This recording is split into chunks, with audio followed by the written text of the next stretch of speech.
Ophidiophobia, the intense fear of snakes. Now, I do not have ophidiophobia. I quite like snakes. They're not my favorite creatures on the planet, but I don't fear them like a lot of people. I think they're pretty to look at, and their texture is quite unique.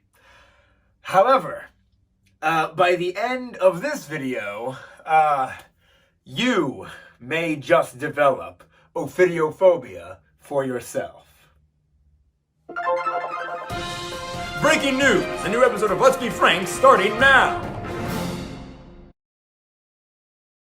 Hello all! Snakes. And a lot of them. On today's Weird and Wild Creatures video, we're talking about nothing but snakes. Oh, well, except for a little bit in the middle there. I'm just going to tell you up front, unfortunately, the Monsters of the Deep and Tiny Terrors don't talk about snakes at all. There are no snake cards. Even though in the Toxic Terrors and Strange Wonders sets of cards, they both talk about water snakes. The Monsters of the Deep could have used one of those, but whatever. Those two card sets, we're going to talk about creatures that are similar to snakes. One of them's definitely kind of a pull.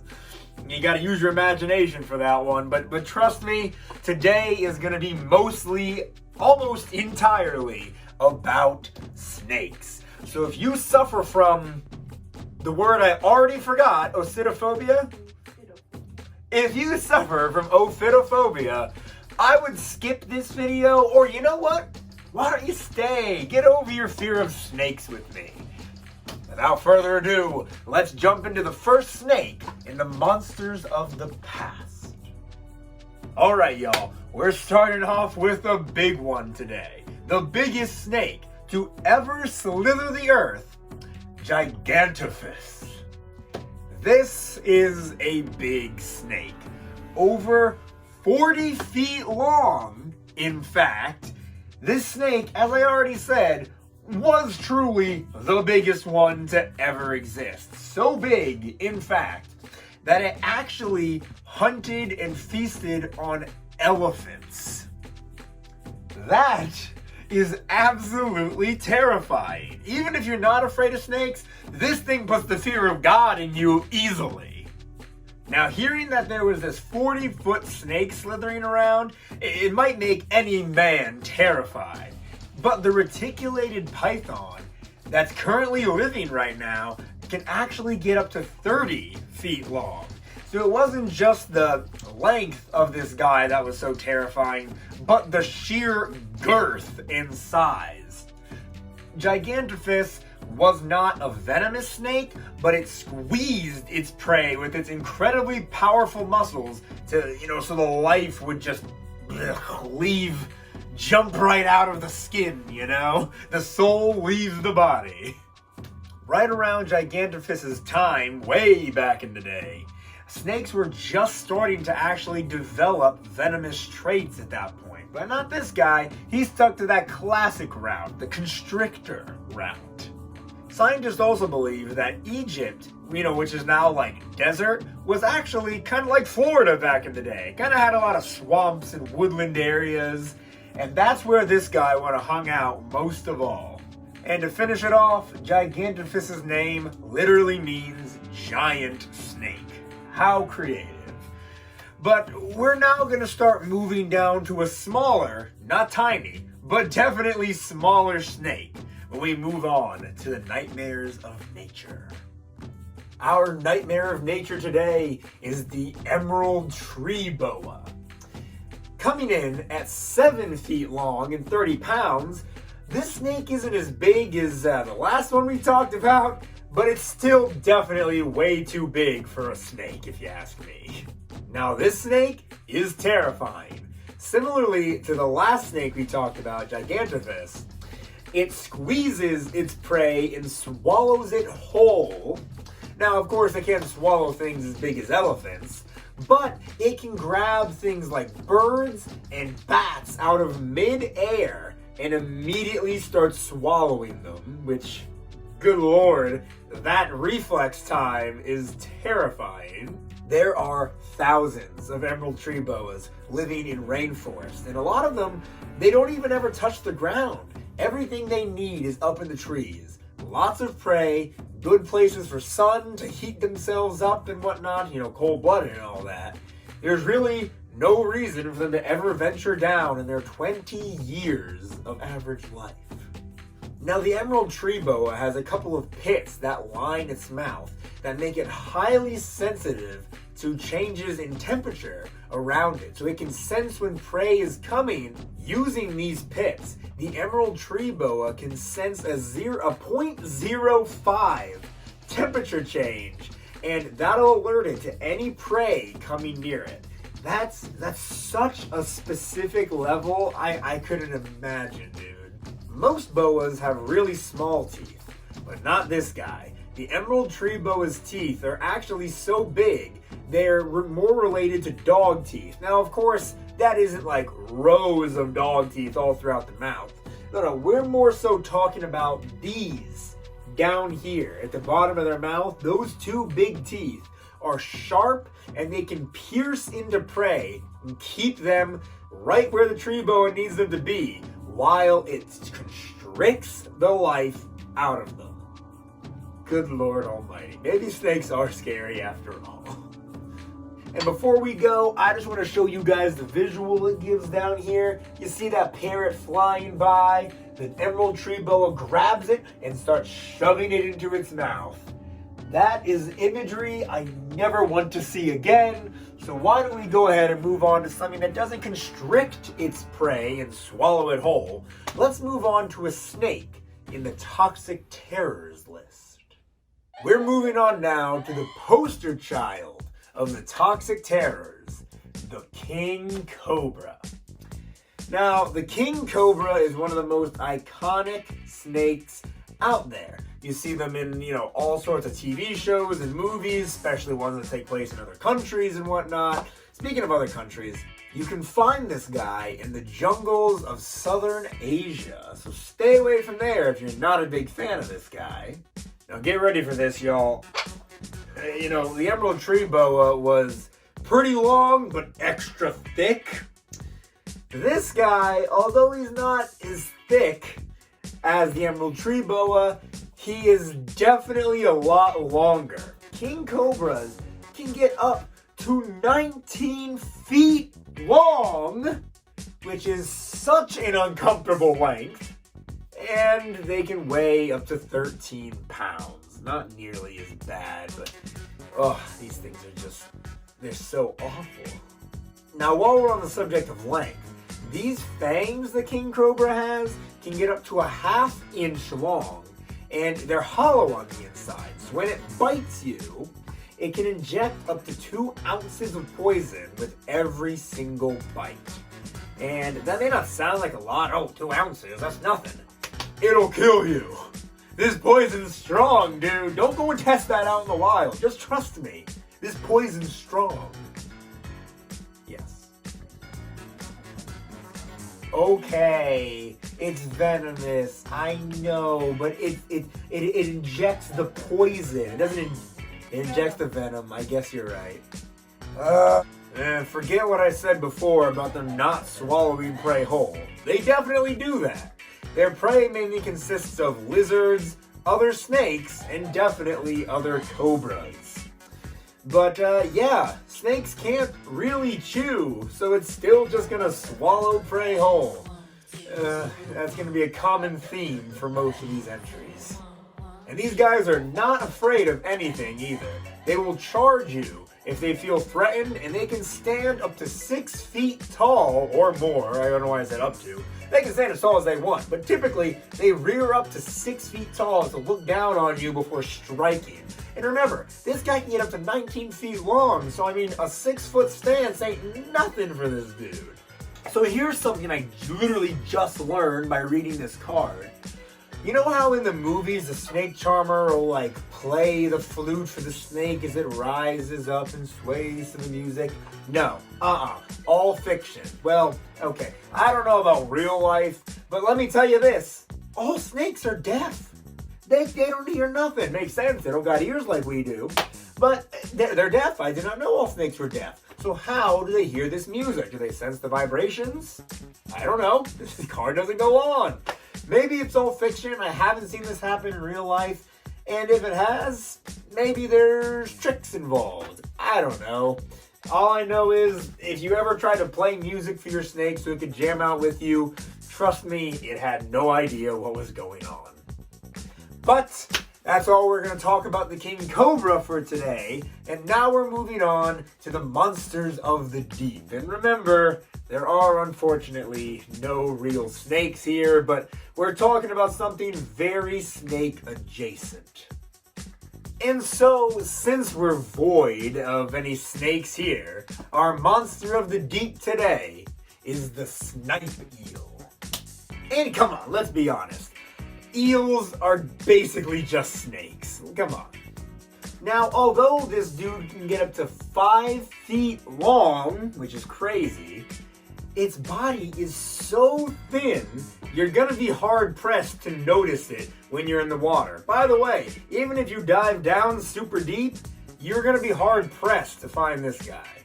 Well, that is, unless you can dive down to a depth of 6,500 feet, all the way down there near the bottom of the ocean. Well, not the very bottom, but pretty deep. This dude just swims around, mouth open, waiting for prey to come by with its curved lips. It'll just snatch it up, swallow it down as quick as it can. Sounds to me kind of like something a snake would do, but you know, who am I to guess? Yeah, at its widest point, the snipe eel's body is only as thick as a pencil, and it just gets thinner going on back.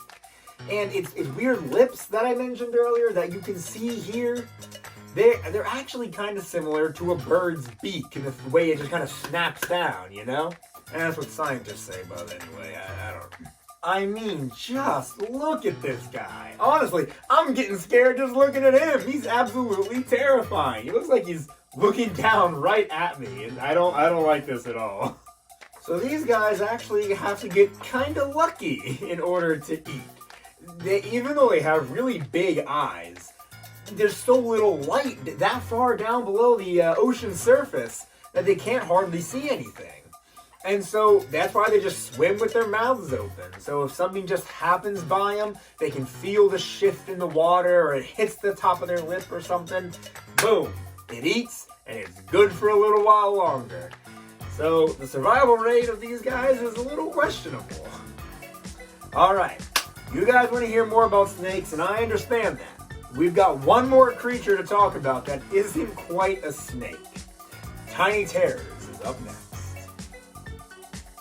All right, brace yourselves. Our tiny terror today is the Screwworm fly. Yeah, I know. It's not even close to a snake. I'm sorry. I didn't want to skip tiny terror, but we won't spend a long time on it because this is a snake episode. And we're not going to focus on any not snake-like things, but look at it. It's got no legs. It's a little larva. Let me just tell you some of the really disturbing facts about this guy, and we'll move right on. So, these maggot boys are genuinely terrifying. So, the parent fly will fly around and find animals, or humans, with open wounds and lay its eggs inside of the open wound. When the eggs hatch and the larvae come out, it'll eat the flesh and tissue of the creature from the inside until they're ready to turn into full-fledged flies, and they'll just fly out of the creature. The adults don't eat, by the way. They only eat as a larva. So these adults only survive for a few weeks, but they're so intent upon breeding and laying more eggs that they can breed up to once a day, and all that time they can lay up to 200 eggs for every time they do so. So tons of these guys end up appearing. And listen, if these eggs get laid in like the nose or the ear or something, these larvae could end up eating their way into the brain, killing the host. This is straight up like alien stuff right here. I mean, this is terrifying and awful. Alright, but hey, this isn't a snake. I just didn't want to skip the tiny tears, because whenever I do, like, a special video like this, like, it's all snakes, or all dinosaurs, or whatever it may be, I always end up having to skip the tiny terrors, because they're 90% bugs. There are some mammals and whatnot in there, but they're 90% bugs. So we're done talking about this guy for now. Trust me, that's the only interesting thing there about him. Now we're moving on to the strange wonders, and we're getting back to a cool snake. Alright y'all, today's strange wonder is the Javon Wart snake. This guy looks pretty cool, doesn't he? I don't want to be blocking his face too much. I'm not going to be able to tell until I edit the video, but I'm going to make this video look really bad really quick and lean way out here. Look at this dude. This is kind of a cool looking snake, am I right? Now, sure, when you look at the snake, you think, boy, that's a cool looking dude right there. But realistically, it is not the ideal predator. This snake is not sleek, it is not venomous, and it cannot constrict its prey. So, it's just kind of a noodle living in the bottom of rivers. But trust me, that is where this snake thrives. But before we talk about that, this snake can get up to 6 feet long, which is very long. I wouldn't expect this dude to be 6 feet long, and 11 pounds. It can also live for about 6 years. And since it spends all of its time underwater, it's got to be good at being underwater. And it can hold its breath for like an hour, which is a lot longer than I can hold it for, so I gotta give it props. So if you've ever pet a snake before, held one, touched one, you know how its scales are all soft and kind of smooth and you run your hand down its back? Not this guy. Super warty, rough skin. And its skin, its scales interlock in a weird way to where its skin is almost kind of baggy around it. That's just a very uncomfortable feeling. Imagine holding this thing.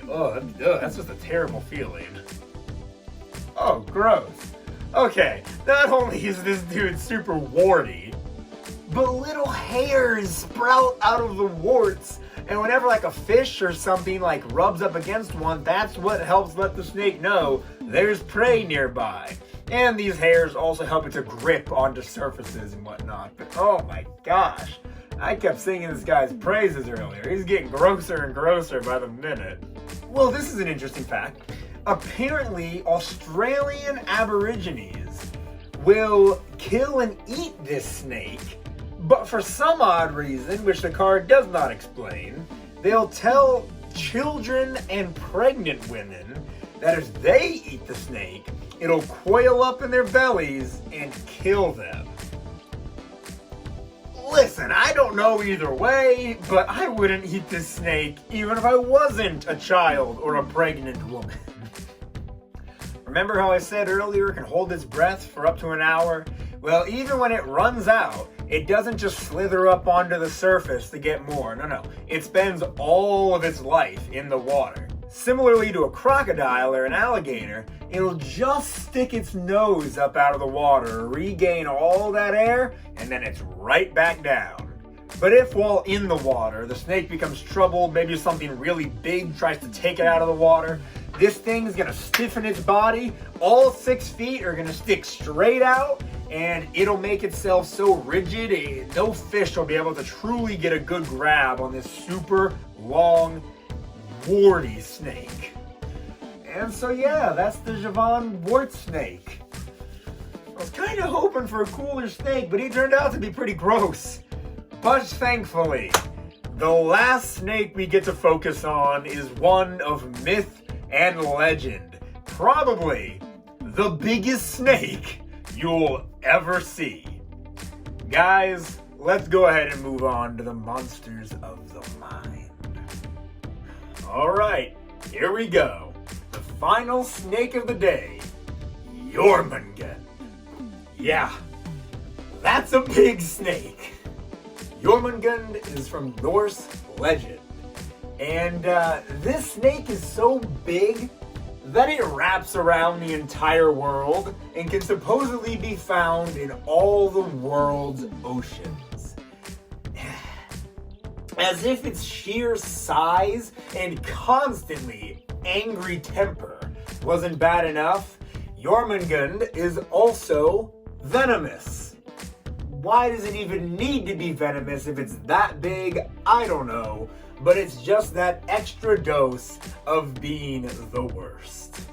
Yeah, you might, I forget honestly if like Thor's mentioned this guy before in the Marvel movies. Because within Norse mythology, Thor was destined to fight and kill Jormungun.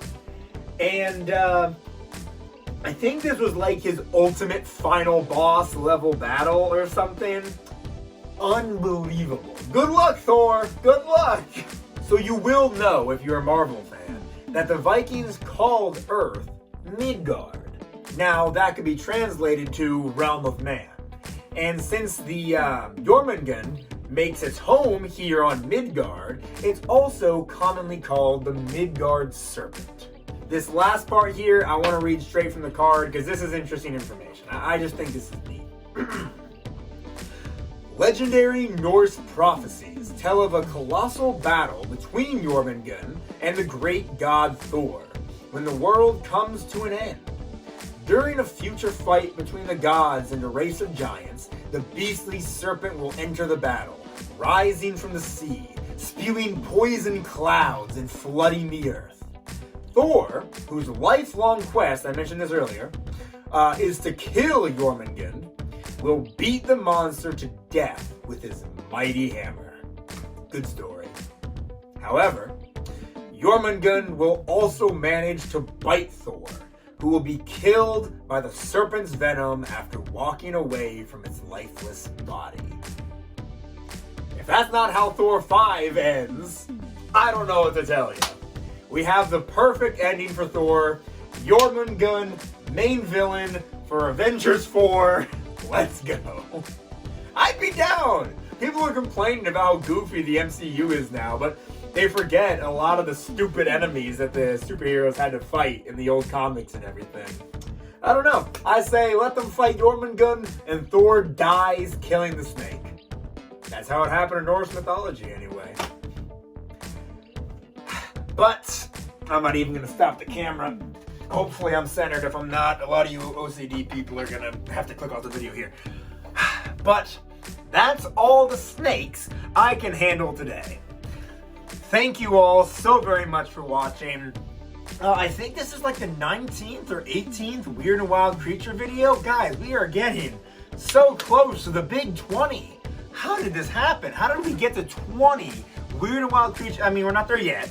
But how did we get so close, right on the cusp of 20 Weird and Wild Creatures videos? I'm still getting hundreds of views from these videos. I'm so thankful, guys. Thank you all so very much for watching. And that just, and please, please, please, please, subscribe. If you're still here watching this video right now and you have not subscribed already, I would really appreciate it. We're getting so close to 400 subscribers. So let's go ahead, let's just cross that threshold and get us to 400 subscribers. Even if you only watch the Weird and Wild Creatures videos I make, it would still mean the world to me if you just dealt with all the other videos in your feed so you know right when those Weird and Wild Creature videos come out. And if you want to know extra quick, why don't you hit the bell button and make sure you like this video. Follow my Instagram and Facebook, Let's Be Frank 2020, and follow my TikTok at Let's Be Frank TikTok. With all that being said, hopefully I didn't scare all you people with Gigantophobia. Already forgot the name of it for the second time. Be safe out there. Just don't pick up any snakes. Be smart. Until next time.